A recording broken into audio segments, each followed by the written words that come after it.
ton souffle. Chers bien-aimés en Christ, bonjour et bienvenue dans cette 37e édition de notre programme L'Instant Biblique. Je m'appelle Élie et je partage avec vous ma lecture d'un texte biblique. Et pour cette occasion, je vous propose de lire 2 Rois, chapitre 4, les 7 premiers versets, qui est le texte prévu aujourd'hui dans le calendrier La Bible en 6 ans. Je vous donne lecture de ce texte. La veuve d'un disciple des prophètes implora Élisée en ces termes. « Ton serviteur, mon mari, est mort. Tu sais combien il craignait l'Éternel. Or voilà que l'homme qui lui avait prêté de l'argent veut prendre mes 2 enfants et en faire des esclaves. » Élisée lui demanda, « Que puis-je faire pour toi? Dis-moi ce que tu as dans ta maison. » Elle répondit, « Je n'ai plus rien d'autre chez moi qu'un flacon d'huile. » Il dit alors, « Va donc emprunter chez toi, chez tous tes voisins, autant de récipients vides que tu pourras. Puis tu rentreras chez toi, tu fermeras la porte sur toi et sur tes fils, tu verseras de l'huile dans tous ces récipients et tu les mettras de côté à mesure qu'ils seront pleins. » La femme le quitta et fit ce qu'il avait dit. Elle ferma la porte sur elle et sur ses fils. Ceux-ci lui présentaient les récipients et elle les remplissait. Lorsqu'ils furent tous pleins, elle dit à l'un de ses fils, « Passe-moi encore un récipient. » Mais il lui répondit, « Il n'y en a plus. » Au même moment, l'huile s'arrêta de couler. Elle alla le raconter à l'homme de Dieu qui lui dit, « Va vendre cette huile, tu pourras rembourser ta dette et vivre, toi et tes fils, avec ce qui te restera. » Ce texte nous rappelle notre condition humaine dans ce monde en proie aux inquiétudes, aux difficultés et aux rapports de force. Il nous montre une démarche en 3 étapes que je voudrais pointer pour notre foi chrétienne. D'abord, c'est la détresse de la veuve.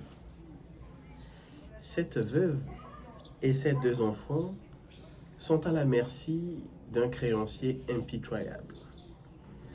Elle est privée de tout soutien et elle exprime sa détresse en criant à Dieu à travers son intermédiaire, Élisée.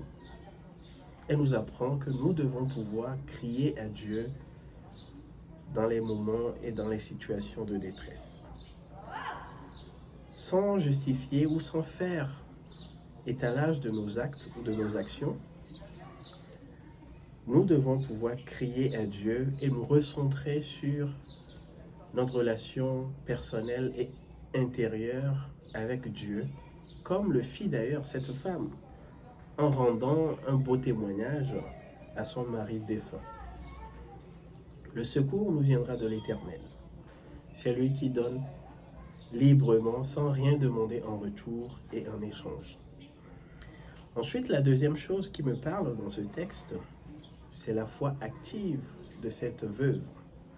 Cette veuve sait à qui s'adresser pour recevoir cette huile précieuse et abondante, tant qu'il y a des vases pour la contenir.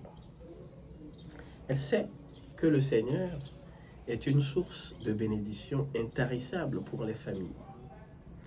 Nous avons donc une ressource inépuisable et intarissable qui est le Seigneur.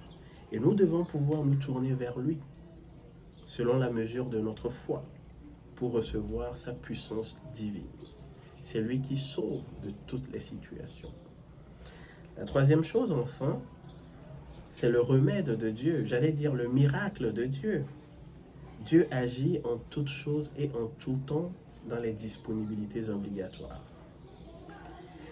Il verse sa bénédiction jusqu'à ce qu'il n'y ait plus assez de place pour la contenir. L'œuvre de Dieu est souvent cachée, mais elle est dévoilée à ses témoins, ceux et celles qui ont la foi en la parole de Dieu. Notre espérance est en Dieu. Il est le Père des orphelins, le défenseur des veuves et le juge de toute personne qui croit en lui. Nous sommes donc placés sous les soins de notre Seigneur Jésus-Christ et nous devons rester à l'écoute de sa réponse. Aussi longtemps que nous suivrons notre Seigneur, nous ne manquerons de rien et le bonheur et la grâce nous accompagneront tous les jours de notre vie. Je vous invite à la prière. Ô Éternel, Dieu notre berger, nous venons te confier nos détresses et nos besoins, afin que tu puisses, par ta grâce et ta miséricorde, nous délivrer et nous secourir. Seigneur, tu es juste, ne détourne pas ton regard de nous malgré nos iniquités.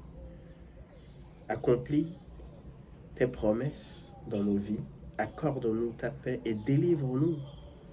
Récompense surtout notre espérance, celle que nous avons placée en toi, et fais-nous connaître ta miséricorde. Amen. Merci à vous qui nous écoutez. Et avant de nous séparer, je vous propose de chanter le cantique 44-12 dans le recueil Alléluia, te ressembler Jésus. Excellente semaine à vous, que Dieu vous bénisse. Au revoir.